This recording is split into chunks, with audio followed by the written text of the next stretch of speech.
Boa noite, pessoal.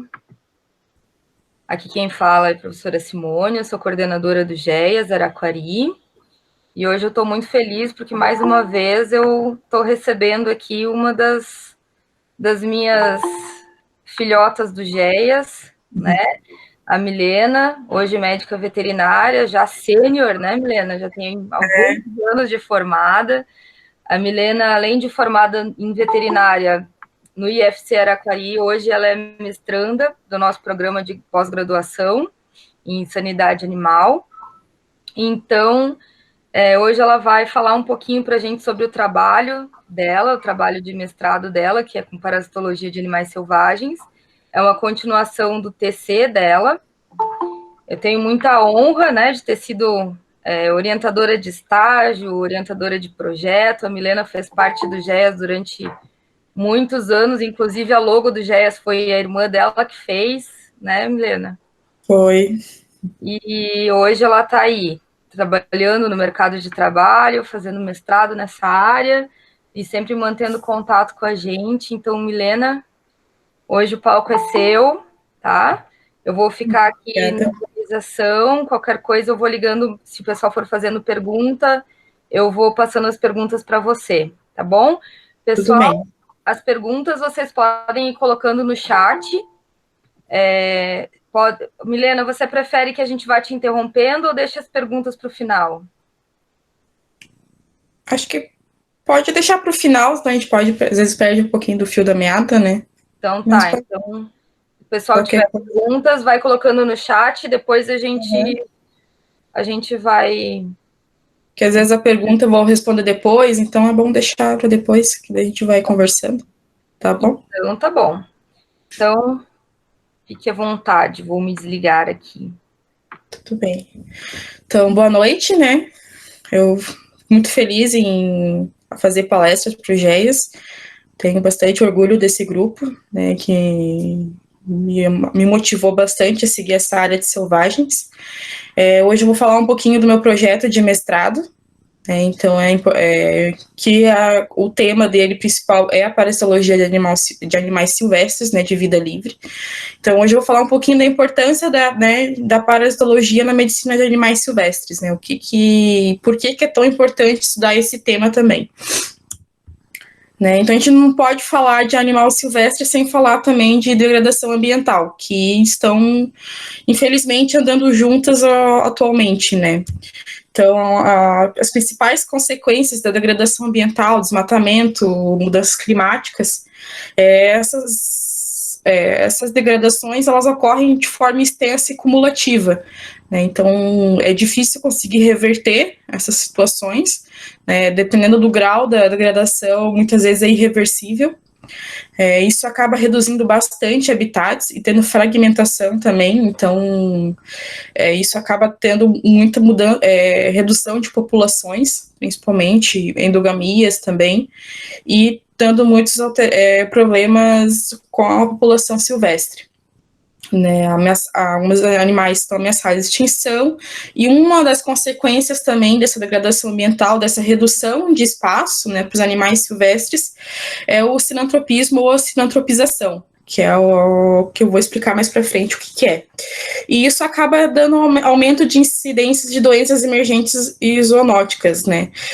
Na nossa realidade atual, ano passado a gente teve muitos problemas com a febre amarela, né, foi uma doença que emergiu muito rápido também, então, e acabou devastando populações de primatas, principalmente de bugio, né, a nossa região ainda sofre essas consequências com a febre amarela, e uma que a gente está vivendo atualmente é o coronavírus, né, que é uma doença de origem também zoonótica, então ela é originária da China e o vírus inicialmente é devido ao consumo de alimentos de origem animal silvestre, né? Então, sem os devidos cuidados. Então, isso acabou tendo essa emergência dessa doença.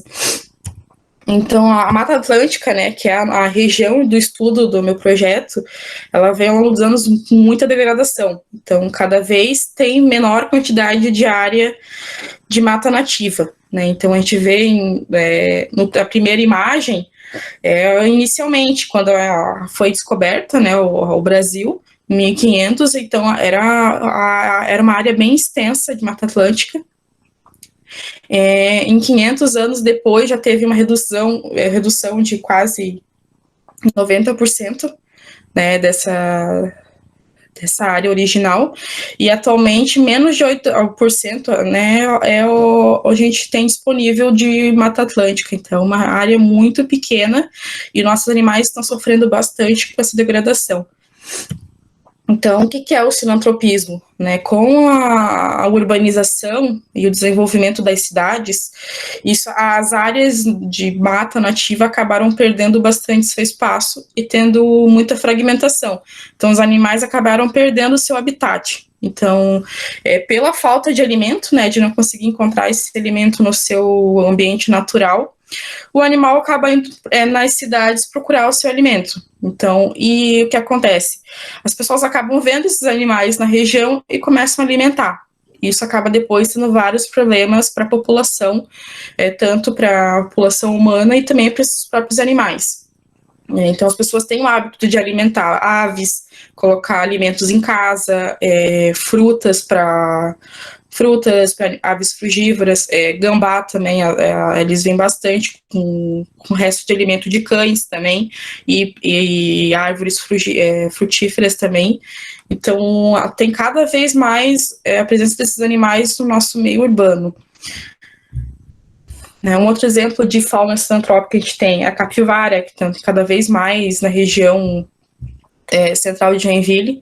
Então, ali a gente recebe bastante animais com atropelamento, né, no Rio Cachoeira, ali, desculpa.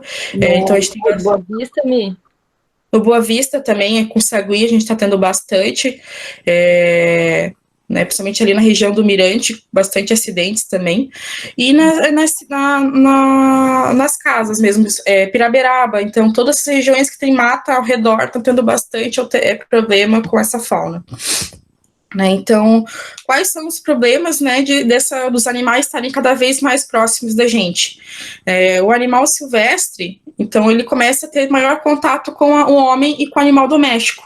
Né, então, isso acaba pode trazer alguns problemas, então pode ter acidentes, a população, como eu falei, começa a oferecer alimentos, então o animal silvestre acaba não tendo mais tanto medo do homem e de cães. Então, às vezes, a gente recebe bastante animal atacado por animal doméstico, principalmente gambá, aves também com mordedura.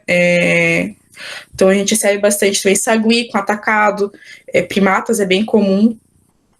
As pessoas também acabam se acidentando porque acham, bonitinho, vem na minha casa comer, vai tentar acariciar, então é atacado.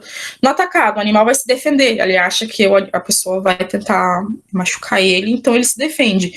Então isso pode também, com essa proximidade, pode também transmitir muitas enfermidades para o homem, né, para o próprio animal silvestre e também para animais domésticos.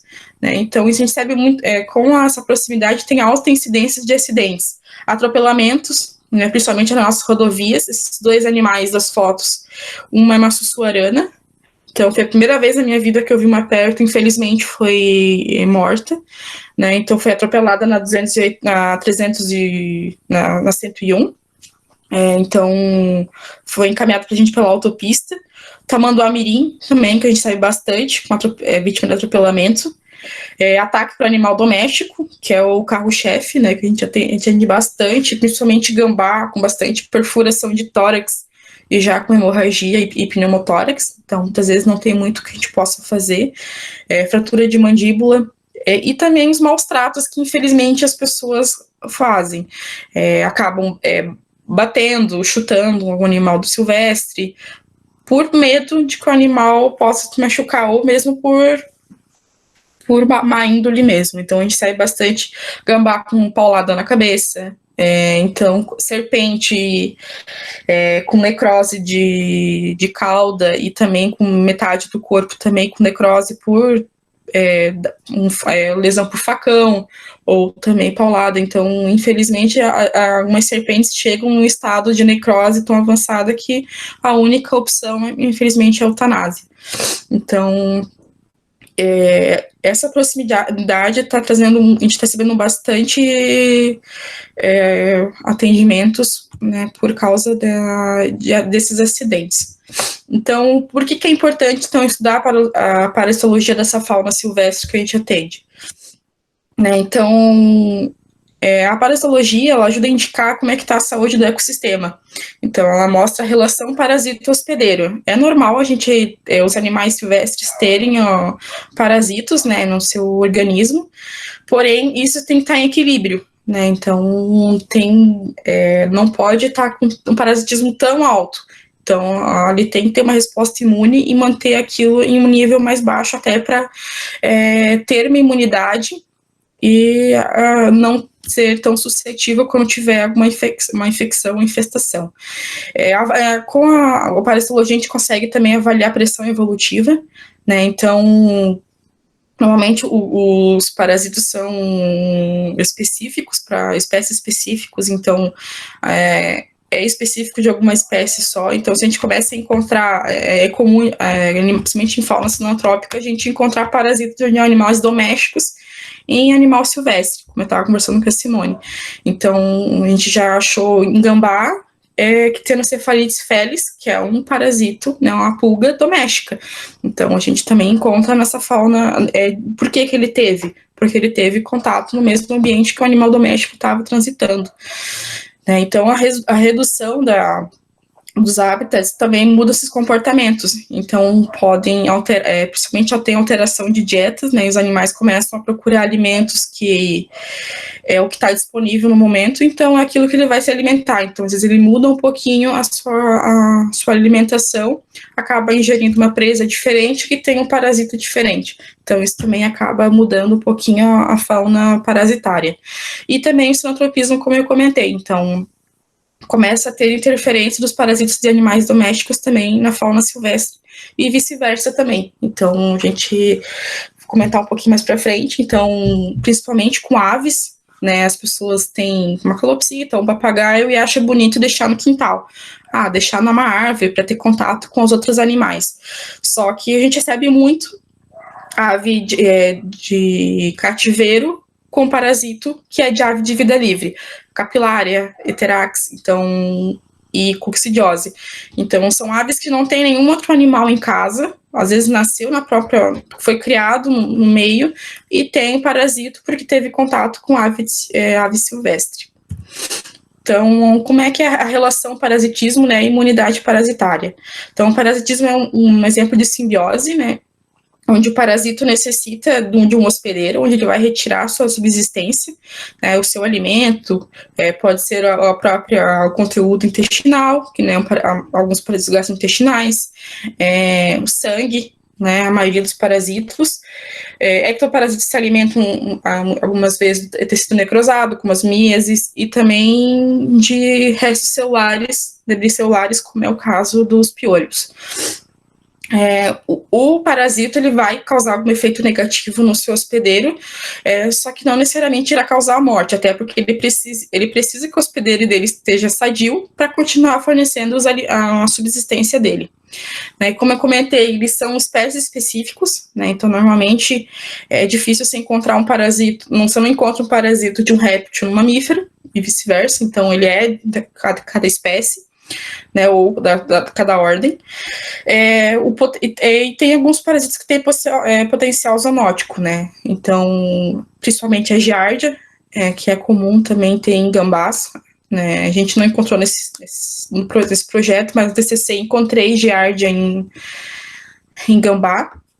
Então, por isso que é importante a gente estudar e ver qual que é a fauna parasitária dos nossos animais silvestres. E com relação à imunidade parasitária, então o parasito ele vai causar uma supressão na resposta imune, né, com relação principalmente os eosinófilos, né, que são as células de defesa com relação à parasitose, para manter a sua permanência no hospedeiro. Só que ele não pode suprimir completamente a resposta imune, ele tem que permitir que outras respostas aconteçam, principalmente as defesas inatas e prevenindo contra infecções bacterianas e virais, né? Então, ele permite que o corpo do seu hospedeiro ele responda um pouco para permitir que ele consiga se reproduzir, até porque se ele suprimir demais, o animal acaba não resistindo e é suscetível a várias infecções. Né? Então, como é que estuda, né, os parasitas da fauna silvestre? A gente pode fazer captura in situ, na própria natureza, né? Então, fazer captura de animais de fita livre. Então, como eu comentei na outra palestra, tem todos os trâmites, tem que ter autorização do IBAMA, para mexer com fauna silvestre, do Comitê de Ética também. Ou a gente pode utilizar animais de cativeiro, né, de centros de triagem, clínicas veterinárias, como foi o meu caso, utilizei animais que a gente recebia na clínica Doutor Selvagem, todos os animais tinham alguma lesão, né, eram por acidentes, não foi nenhum animal sadio, então todos os animais eram encaminhados ou pelo corpo de bombeiros da cidade, ou pela autopista litoral sul, e por civis também. E zoológicos também, que alguns tem centros de triagem dentro do zoológico, eles fazem esse projeto também, e também fazer o controle da fauna do próprio plantel também. Né, então, o que a gente espera encontrar, né, quando a gente trabalha com parasitismo em animais de vida livre? Uma grande diversidade parasitária, como eu até estava comentando com a Simone. Então, a gente, do TCC, a gente recebia muitos animais diferentes, então, cada vez que a gente coletava, vinham parasitas que a gente nunca tinha visto, ou tinha que pesquisar bastante para poder identificar, é diferente de um animal doméstico. Então, tem bastante dificuldade para identificação, né, de espécies silvestres de parasitas, então a gente tem que pesquisar bastante. Muitas vezes resulta em relatos inéditos, né, então, ou tem pouco documentação. Então, o que a gente espera encontrar bastante verminoses gastrointestinais, dos filos plateumintos, nematoda, trematoda e cestoda. Né, ou plateumintos seriam os vermes achatados em forma de folha. Um exemplo é a facíola, que é em bovinos, então é um exemplo de plateumintos. Nematodas são os vermes cilíndricos, né, que são os mais comuns. O trematoda e cestoda. Os cestodas seriam os vermes achatados que possuem proglotes, né? Então, os ectoparasitas mais comuns que a gente encontra são os carrapatos do gênero Amblyoma, né? Que então, todos os animais que eu coletei carrapatos, todos eram desse gênero. Então, algumas espécies podem transmitir a febre maculosa, então, principalmente o cajanense, que é o carrapato estrela, né? É o que a gente mais se preocupa na hora que a gente identifica um carrapato. Piolhos malófagos, que são piolhos que não são sugadores de sangue, e moscas da família Hipobocide, principalmente em rapinantes, que a gente encontra bastante.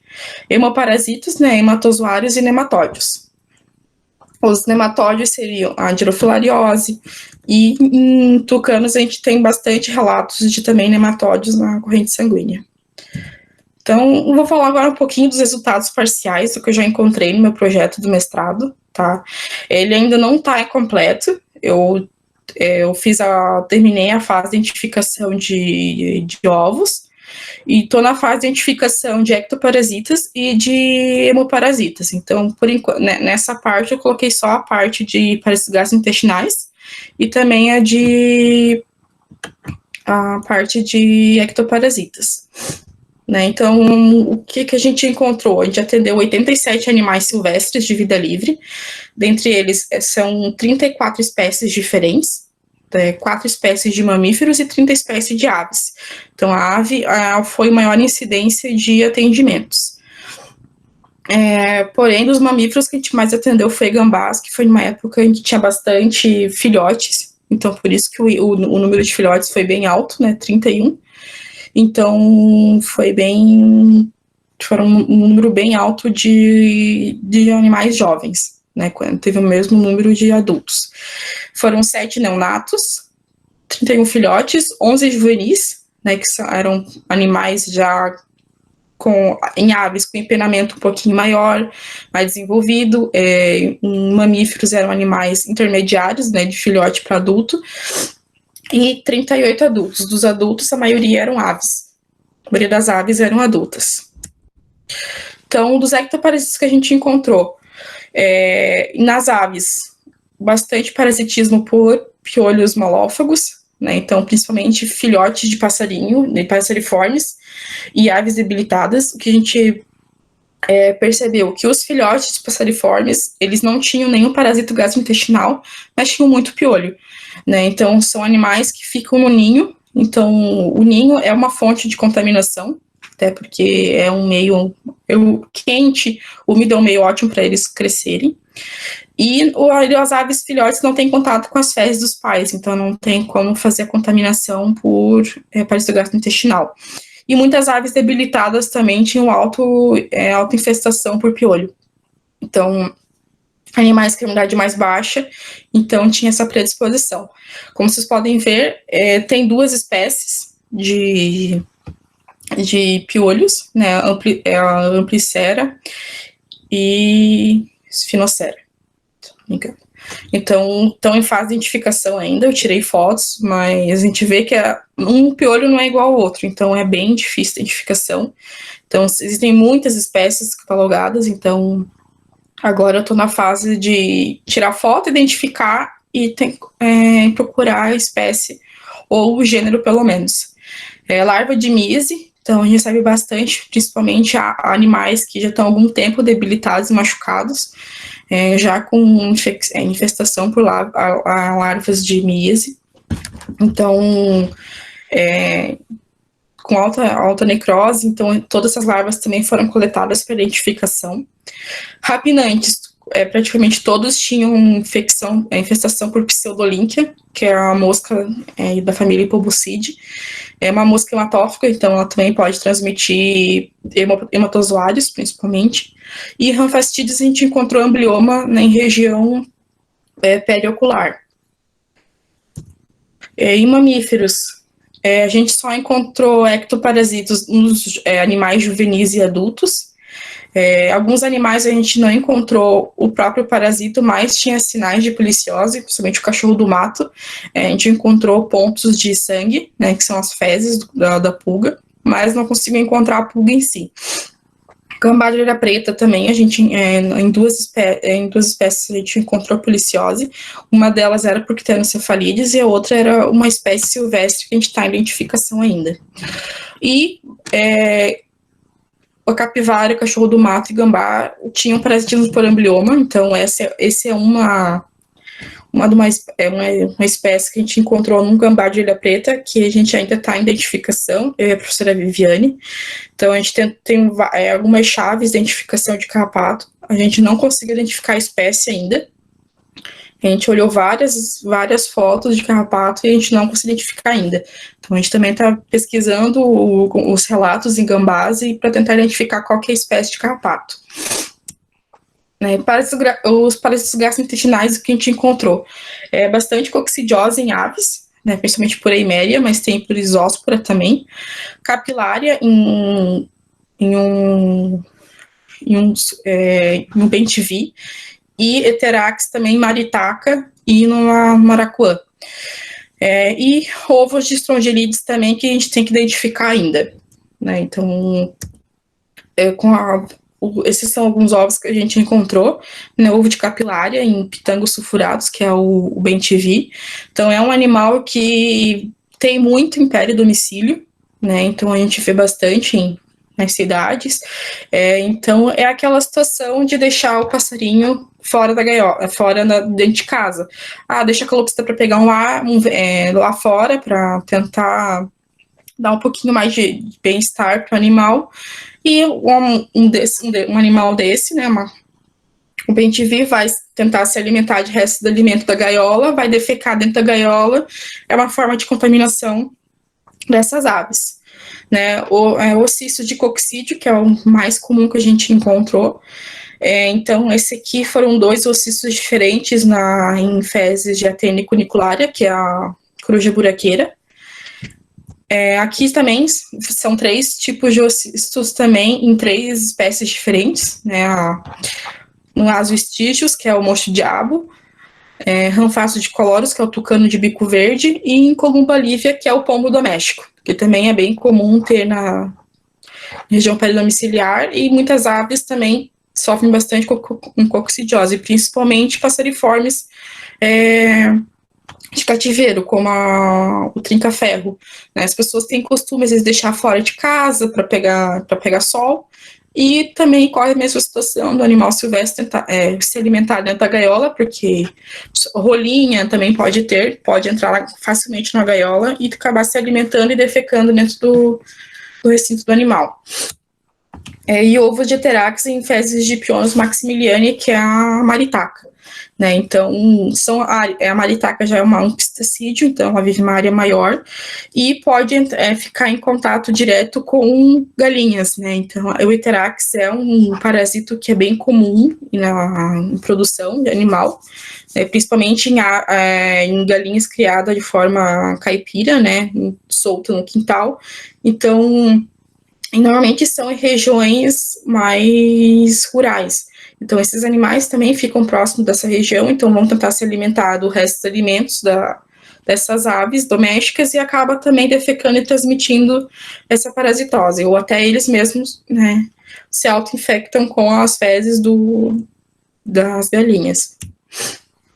Em mamíferos, então, todos os gambás de orelha preta adulto tinham infecção por encruza tentaculata, alguns por ancilóstoma e também ancilóstoma e toxocara. O cachorro do mato atendido 2 espécimes, um deles apresentava infecção só por ancilóstoma e outro por ancilóstoma e tricuris também. E sagui de tufo preto, atendi 2 espécimes, os 2 com acidentes por fio de alta tensão. Um deles apresentava um ovo larvado, que a gente está em identificação ainda, e um deles apresentava também toxocara. Então, esse é as primeiras fotos é o ovo de cruza tentaculata. Então, todos os espécimes adultos de gambás tinham esse parasita, né, esse ovo, esse parasita. Ele é bem característico, ele parece um cacau, né, tem o formato da casca do ovo. Foi encontrado em um filhote que a gente estava criando desde neonato na clínica, também o ovo desse parasita. Então, a gente está estudando a possibilidade de ter a infecção vertical também. Então, ou transmamária ou transplacentária. E também ovo de ancilóstoma a gente encontrou bastante em fezes de gambá de orelha preta. Então, além da cruz, a gente encontrava bastante ancilóstoma, mais de uma espécie, e além do ancilóstoma também, que é a letra A. Na letra B também são ovos de toxocara, que a gente encontrou bastante também nesses animais. Então, no cachorro do mato, todos tinham infecção por ancilóstoma, e também o animal, um filhote que a gente atendeu, foi atropelado, tinha, além do ancilóstoma, também tricuris. E ele tinha muita infecção por ancilóstoma, tinha bastante ovo. Então, a gente encontrava mais de 10 ovos por campo no microscópio. Né? Então, no Calitrix penicillata, que é o sagui de tufo preto, a gente encontrou ovo de toxocara, né, em um dos espécimes, e no outro a gente encontrou esse ovo larvado, que a gente está em identificação, e tinha também bastante larva nas fezes. Então, a gente vai tentar ver, identificando com a larva, se a gente consegue identificar qual é o gênero, pelo menos, desses ovos. Né? Então, quais são as próximas etapas do projeto? Então, terminar a identificação dos ovos, né, principalmente dos ectoparasitas, a gente tentar catalogar e identificar pelo menos o gênero e espécie dos piolhos e a espécie dos carrapatos. Então, a gente encontrou uma grande diversidade de parasito, né? Então, tinha espécie de animal que tinha até 2 espécies diferentes de piolho. Então, ele pode apresentar um parasitismo por até mais de uma espécie de parasita, de ectoparasita também. Aves filhotes e neonatos tinham maior predisposição à infestação por ectoparasitas, como eu falei, por causa dos ninhos. Né? Então, a gente recebeu uma vez um ninho de um suiriri, e o ninho estava completamente infestado por piolho. Então a gente teve até que descartar o ninho, nem para deixar o animal no próprio ninho, que era muito, muito piolho mesmo. E nenhum tinha infecção intestinal por parasito, principalmente os neonatos. Só o bem-te-vi que tinha, mas ele já foi um filhote levado para gente juvenil. Então ele já estava se alimentando sozinho e estava tendo maior contato com o solo também. Então a cruza tentaculata a gente encontrou em filhote de gambá, orelha preta também. Então a gente está pesquisando se pode ter a contaminação vertical em filhotes, porque era um animal que chegou neonato, então ele chegou dentro do marsúpio da mãe, então ele não teve nenhum contato com contaminação ambiental, que é o relato em adultos, então a gente está estudando a possibilidade disso ser de contaminação vertical. Em aves e mamíferos adultos, então a gente teve maior predisposição para infecção parasitária, né, por acabar se alimentando de fezes de presas, né, de presas, então acaba ingerindo a presa inteira com as fezes também. Então tem a maior ingestão e também a maioria dos animais se alimentam no solo também, né? Então acaba ingerindo sementes ou até frutos que ficam no solo e podem estar contaminados também por fezes com ovos e larvas. Né? Então esses são os meus contatos, né, para estágios ou para palestras também. Então, só entrar em contato com a gente está aceitando estágios curriculares. Por causa da pandemia, a gente reduziu bastante, né, o número de estagiários. E é isso. Muito obrigada pela atenção de todos. Espero que tenham aproveitado bastante a palestra. Olá, Milena. Pronto, voltei. Pode colocar de volta ali os teus contatos, que tem alguns alunos que estavam pedindo aqui o teu contato, que estão fazendo TC com isso. Ah, tá aqui. Isso. Aí, ó, galera, dá o print aí. Agora a gente ajuda. Que eu tô perdida. Algumas coisas a gente tá pedindo ajuda para todo mundo.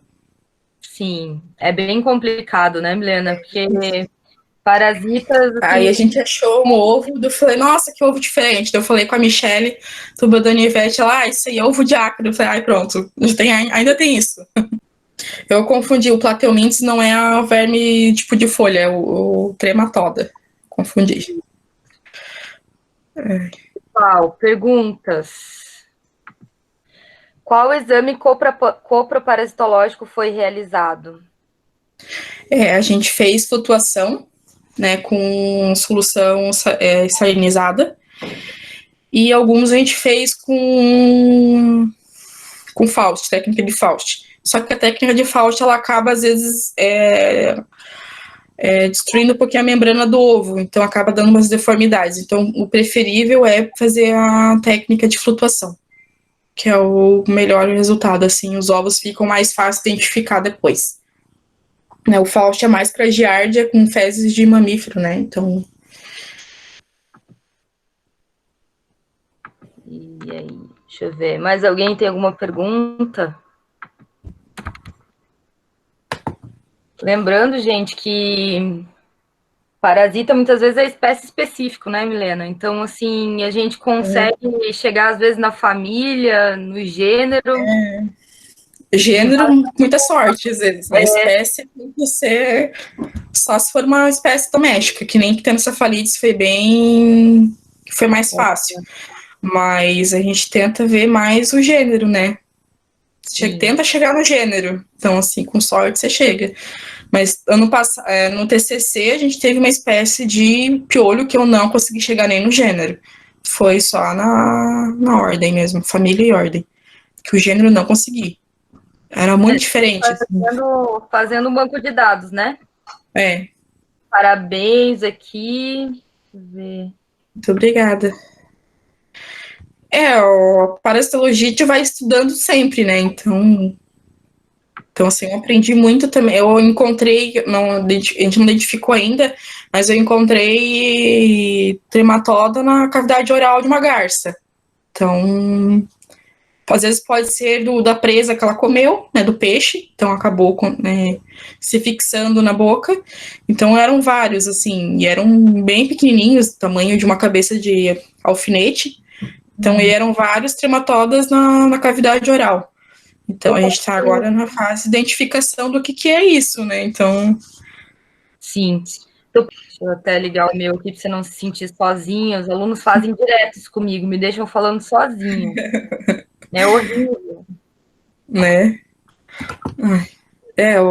E hoje que eu consegui abrir, porque eu não consegui abrir a câmera. Tive que desinstalar uns programas para conseguir abrir. Você abriu pelo Google Chrome? Não, eu abri pelo Mozilla Firefox. O melhor jeito de usar o Google Meet é pelo Google Chrome, que é o do Google mesmo, né? Mas eu não consegui abrir a câmera do Google Chrome, só no Firefox. Vixe, Maria. Uhum. Consegue ver o chat? Deixa eu abrir aqui, consigo. O pessoal tá te dando parabéns. Muito obrigada. Todo mundo entendeu tudo, ninguém tem perguntas. Não, todo mundo sabe tudo de parasita também. Muito fácil. Engraçado, às vezes eu fui com a Viviane, né, a gente foi dia 30, no dia que deu aquele vendaval lá, a gente tava lá no Ledvet, nós duas. Eu tava lá no Lapivete aquele dia também. A gente tava ali pertinho, então. Aí ela, ixi, eu falei, que foi, professora? Não é ctenocefalise. Eu falei, ai, meu Deus. Ela, não sei o que é essa pulga. Eu falei, ai, professora, não fala isso pra mim. Tá, identificação de parasita, Deus me livre. Não faço nem questão. Caion tá perguntando ali, ó, qual é a diferença em relação ao tratamento para animais de vida livre e os domésticos, das aves, por exemplo? A gente trata normalmente quando tem sintomatologia, né? Então a gente não pode tirar completamente o parasita dos animais, senão ele não vai ter imunidade. Então a gente trata os animais que têm sintoma, animal que tem emagrecimento progressivo, não desenvolve, não ganha peso, tá perdendo peso no internamento, tá fraco, né? Esse filhote de bem-te-vi, né, ele já era um juvenil, só que ele não desenvolvia, ele chegou junto com outro filhote, né, o outro filhote desenvolveu, foi para soltura e ele não saiu do internamento, ele não ficava com as penas, estava sempre com as penas feias, e no exame daí a gente viu que deu capilária, então daí que a gente iniciou o tratamento para ele.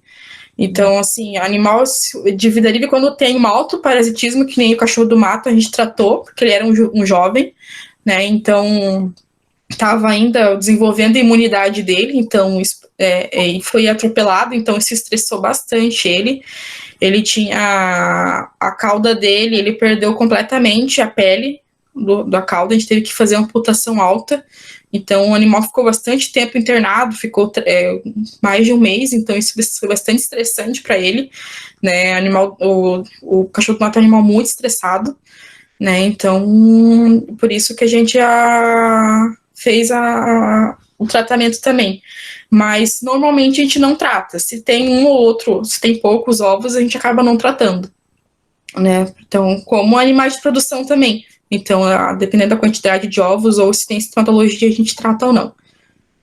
Daí a gente usa os antiparasitários, que é os mais indicados para esses animais, né, principalmente fenbendazol, né, que é o Clonacur, a gente usa bastante, e vermectina, que tem bons resultados, a gente vê que eles recuperam bem com o tratamento. Então, esse bem-te-vi, depois que a gente tratou, ele desenvolveu e a gente conseguiu fazer a soltura dele. Então, realmente, e encontrei a sorte que eu encontrei um ovo só de capilária. Então, nem era tão alto assim, mas já era o suficiente para debilitar bastante. Então, capilária, né? Capilária é fogo. Ô, Milena, você tem observado alguma resistência antiparasitário em animais de vida livre, por um acaso? Ou tá tranquilo? Tá tranquilo. Tem uma vez que a gente tinha uma maritaca internada com Eterax, a gente tratou, no outro dia parecia uma chuva de Eterax na clínica, né? Então assim, funcionou completamente, assim, bem... Então, assim, a gente recebeu... eu achei interessante essa parte de identificar capilar e Eterax, que a gente acha isso em calopsita. Então, calopsita é um animal que é criado em cativeiro, não tem silvestre. Então, às vezes a gente vê, deixa a gaiola pendurada numa árvore, então a gente já viu obstrução intestinal por Eterax, em ringneck e calopsita. Então, animal que não defecava e na hora que a gente fez necrópsia, estava obstrução intestinal por parasita. E desde que tu já atendeu e fez diagnóstico, qual é a incidência maior, assim, de parasita com potencial zoonótico? O que teria que tomar mais cuidado, assim? Tu achou alguma coisa que tivesse potencial zoonótico? Então, dessa vez não achei, mas do mestrado não achei nenhum. Só o carrapato, né, que é o maior cuidado. Mas no TCC a gente achou giardia, né, então essa vez eu não achei nenhum deles encontrei giardia, né, então... Até porque eu não consegui fazer FAUST por causa da pandemia. Então, eu fiz a flutuação. Mas uns gambás que eu tinha feito FAUST no começo, antes disso, não tinha nenhum. Então, isso que me deixou um pouco chateada, assim. Podia ter... Tinha bastante gambá, a gente recebeu muito gambá adulto. Né, então, podia ter... Mas nenhum sinal clínico de diarreia, nada. Mas pode ser assintomático também, né? Então... Mas pelo cuidado, né? O pessoal acha que para pegar animal selvagem na mão é assim, só ir lá e botar a mão. E às vezes você vai pegar, né? Não, a gente às vezes recebe ligação. Eu tô com um morcego aqui em casa. Eu falei, mas, gente... Não, a gente não serve morcego. Mas ele vai morrer. Eu falei, liga pra vigilância, eles não podem pegar esses bichos, ele tá doente ainda por cima, sabe? Nossa, daí... A gente só não tem mais caso de raiva aqui, porque tem um anjo da guarda muito bom nessa região, pelo amor de Deus. Não, a gente recebe muita chamada de... Ó, o Isaac tá perguntando ali, ó, dentro do grupo dos neonatos, todos apresentavam o parasita? Do neonato, nenhum. Só o tucano que a gente tinha por dermatóbia, que era o Berne, né? Então, eram filhotes que veio num toco de árvore, né? Vieram com o ninho, e um deles tinha 3 ou 4 larvas de dermatóbia. O filhote tucano é grande, é bem grande, é muito estranho. Nunca tinha visto, é muito feio. Um bico esquisito, assim, né? Aí tu olhava, gente, o que é isso? Aí depois ele foi crescendo, foi ficando bonitinho, daí começou a crescer o bico. Mas é um bico... Não, você não olha, não é um tucano isso aí. O que é isso? Parece uma araçaria, assim, né? É muito estranho. Daí eles tinham dermatóbia, mas o resto nenhum. O único que tinha era piolho, mas já estava empenado, já não era... Então não era neonato. Não era neonato. Isaac também perguntou assim, se você tem algum protocolo de alimentação para esses animais. Eu não sei de que animais ele está falando ali. Isaac. Gambás. Ele tá falando. Gambás. A gente usa ração para Red Hog, que a gente viu que teve um... Os filhotes. Os adultos ou os filhotes? Os adultos. Os filhotes a gente faz a alimentação com frutas, né, amassada, carne, o ovo cozido também, né, suplementar cálcio, que é importante, né, o leite a gente usa o pet milk, né, mesmo, só que a gente suplementa com um pouco de cálcio a mais, que é que eles mais aceitam, assim, e quando eles começam a desenvolver um pouquinho do dente, a gente já começa a introduzir a papinha, que daí é a fruta amassada, com ovo cozido, ou um pouquinho de carne, e um pouquinho de leite também. Né, limitar a alimentação deles em vida livre, né? Tentando limitar. Aí, adulto, a gente oferece fruta, carne, e a gente viu que a ração de Red Hog, eles gostaram bastante. Então, o Igor, ele trouxe uma vez dos Estados Unidos uma ração importada de gambá, eles gostaram, só que como acabou, daí a gente introduziu de Red Hog e eles gostaram bastante também. Então, ela é de carnífero, né, então ela tem um pouquinho mais de proteína, eles gostaram bastante. É parecida com a da Ferret? Eu acho que só que é um grão bem miudinho, assim. O Ferret é estritamente carnívoro, né? Daí é diferente também. Sim. O Red Hog não, já come um pouquinho de fruta também, então a alimentação dele é mais onívora. Mas a gente vê que ele desenvolve muito, assim, e tem diferença de ninhada. A gente recebeu uma ninhada com 5 filhotes, 2 deles pareciam de outra ninhada, porque eram 3 vezes maior que os irmãos. Então, a gente vê que é a alimentação. Comiam um pouquinho mais e ainda desenvolveram mais rápido. A partir do momento que a gente tirou eles, os outros desenvolveram. Então assim, às vezes tem que não deixar a ninhada junto e separar para poder se alimentar melhor e desenvolver mais rápido. Inclusive, tem uma aluna nossa que está com filhotinhos neonatos de gambá agora, me mandou mensagem hoje ali no grupo. Mas é neonato, Milena, daqueles que nem abriram o olho ainda, e nem abriram, mal abriram a boca, sabe? Ai, Então, esses a gente esses é bem. tenta. Aí, hipotermia é muito fácil, então, hipoglicemia. Os neonatos mesmo, a gente conseguiu salvar 2. É bem Só. complicado, né? Tem É que estar muito todo um difícil. pouquinho de pelo, assim, senão fica difícil. Quando a gente fala, esse aqui tá no ponto, a gente fala, que chegou um pouquinho mais peludinho, pretinho, tá ótimo. Esse vai. Agora, chegou sem pelo, com olho fechado e boca fechada, não. Infelizmente. Tu chegou a ver os meus gambazinhos há trocentos mil anos atrás? Eu não lembro. Não. Acho Não, que não, foi um ano antes, eu acho. foi antes de tu entrar na faculdade, né? Eu passei 2 Foi. semanas cuidando deles e eles pegaram minha infecção, morreu tudo, 7 gambás.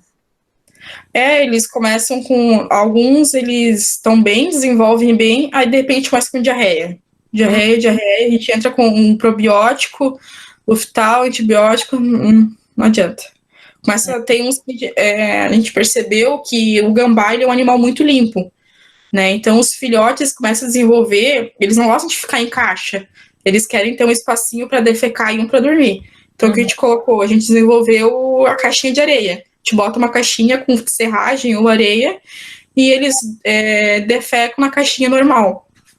Tinha uma filhote, que nem gato. E tinha uma filhote que ela não defecava sozinha, a gente tinha que estimular e era enorme já. Aí a gente vivia estufada, constipada, e eu falei, não, vou botar uma gaiola maior com uma caixinha. Eu botei, a primeira coisa que eu fui fazer foi na caixinha defecar. Então, assim, realmente, falar, gambá é um animal fedorento, sujo. Não, ele é muito limpo. É um animal muito limpinho. Então, ele não dorme onde estão as fezes dele, a urina, então ele gosta de ter uma toquinha. Então, eles são bem. É só perguntar pra Cat, que tem uma gambá de estimação. Então. Não façam isso, gente. Não façam isso.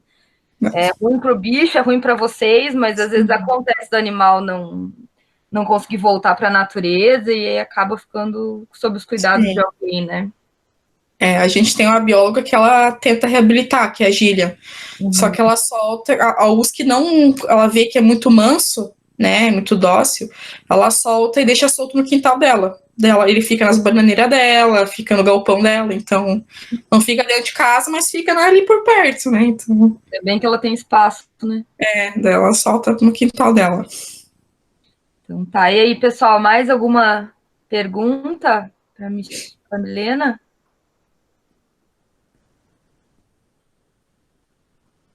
Acho que deu aqui, hein, Milena? Já perguntaram tudo que vocês queriam. Então tá. Milena, eu te agradeço enormemente a participação. Eu que agradeço. Muito legal ver o teu projeto indo aí para um mestrado. Você já está na reta final do mestrado agora, né? Tô, graças a Deus. Foi rápido. Vai rápido. Nossa. A gente sempre te deseja tudo de melhor na tua vida profissional, na vida pessoal também. O GES vai estar sempre aqui, né? Faz parte da tua história e tu faz parte da nossa história também. E a gente vai mantendo contato. Então tá, eu que agradeço também. Fico muito feliz, né, de poder falar no GEAS, então, e também falar um pouquinho da minha experiência. Né, eu gosto bastante dessa parte acadêmica, então eu espero que esteja também mais presente no meu futuro. Então tá bom. Um grande abraço, Milena.